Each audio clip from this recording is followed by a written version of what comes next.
Hello flavour chasers, ఈరోజు మనం చేసేద్దాం క్యారెట్ హల్వా. దీనికి కావలసినవి carrot, dry fruits, sugar, milk and ghee. First క్యారెట్స్ని బాగా వాష్ చేసి పీల్ తీసేయాలి. తర్వాత వీడియోలో చూపించినట్టు గ్రాటర్తో బాగా తురుముకోవాలి. నేనైతే ఇక్కడ 250 గ్రామ్స్ క్యారెట్స్ తీసుకున్నాను అండ్ చిన్న సైజ్ బీట్రూట్ కూడా తీసుకున్నాను. ఎందుకంటే బీట్రూట్ వేయడం వల్ల మనకి క్యారెట్ హల్వా మంచి కలర్ వస్తుంది. నెక్స్ట్ డ్రై ఫ్రూట్స్ని కూడా కట్ చేసుకుని పక్కన పెట్టుకోవాలి. ఇప్పుడైతే స్టవ్ ఆన్ చేసి ప్యాన్లో కొద్దిగా గీ యాడ్ చేయాలి. నేనైతే ఇప్పుడే గీ ప్రిపేర్ చేశాను ఈ ప్యాన్లోని, సో అదే ప్యాన్ని యూజ్ చేస్తున్నాను. సో కొంచెం గీ వేడయ్యాక ఫస్ట్ బాదం వేసి ఫ్రై చేయాలి. నెక్స్ట్ కాజు కూడా వేసి 1 మినిట్ బాగా రోస్ట్ చేయాలి.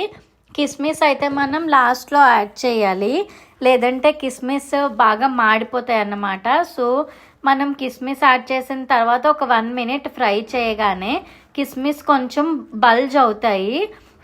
సో కిస్మిస్ ఇలా బల్జ్ అవ్వగానే ఫ్రై చేసిన డ్రై ఫ్రూట్స్ అన్నీ వేరే ప్లేట్లోకి ట్రాన్స్ఫర్ చేసుకోవాలి.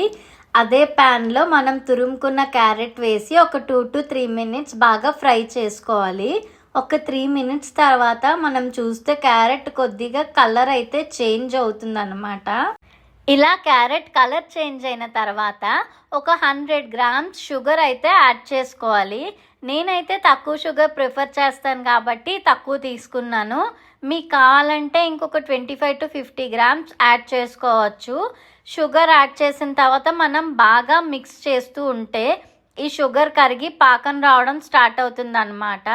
సో మనకి ఇక్కడ బబుల్స్ కనిపిస్తాయి. సో ఈ బబుల్స్ రాగానే ఒక 100 to 150 ml కాచి చల్లార్చిన మిల్క్ అయితే యాడ్ చేసుకోవాలి. మిల్క్ యాడ్ చేసిన తర్వాత ఒక 1 మినిట్ మనం బాగా మిక్స్ చేస్తూ ఉండాలి. నేనైతే ఈ స్టేజ్లో కొద్దిగా కోవా అయితే యాడ్ చేసుకున్నాను. ఇదైతే కంప్లీట్లీ ఆప్షనల్ అన్నమాట. మీకు కావాలంటే యాడ్ చేసుకోవచ్చు, లేదంటే లేదు. ఈ స్టేజ్లో మనం కొద్దిగా ఇలాచీ పౌడర్ కానీ యాడ్ చేసుకోవాలి. దీనివల్ల మనకి మంచి ఫ్లేవర్ అయితే వస్తుందన్నమాట. ఇలా లిడ్ పెట్టుకొని మధ్య మధ్యలో మిక్స్ చేస్తూ ఉండాలి. కొంచెం సేపు అయిన తర్వాత మిల్క్ అంతా క్యారెట్ అబ్జార్బ్ చేసుకుంటుంది. సో అలా అబ్జార్బ్ చేసుకున్న తర్వాత మనం ఒక టేబుల్ స్పూన్ గీ యాడ్ చేసుకొని 2 to 3 మినిట్స్ బాగా మిక్స్ చేసుకోవాలి. ఫైనల్గా ఫ్రై చేసి పక్కన పెట్టుకున్న డ్రై ఫ్రూట్స్ని యాడ్ చేస్తే నోరూరించే క్యారెట్ హల్వా రెడీ. మీరు ట్రై చేసి ఎలా వచ్చిందో కామెంట్ చేయండి. వీడియో నచ్చితే లైక్ చేయండి. Bye bye.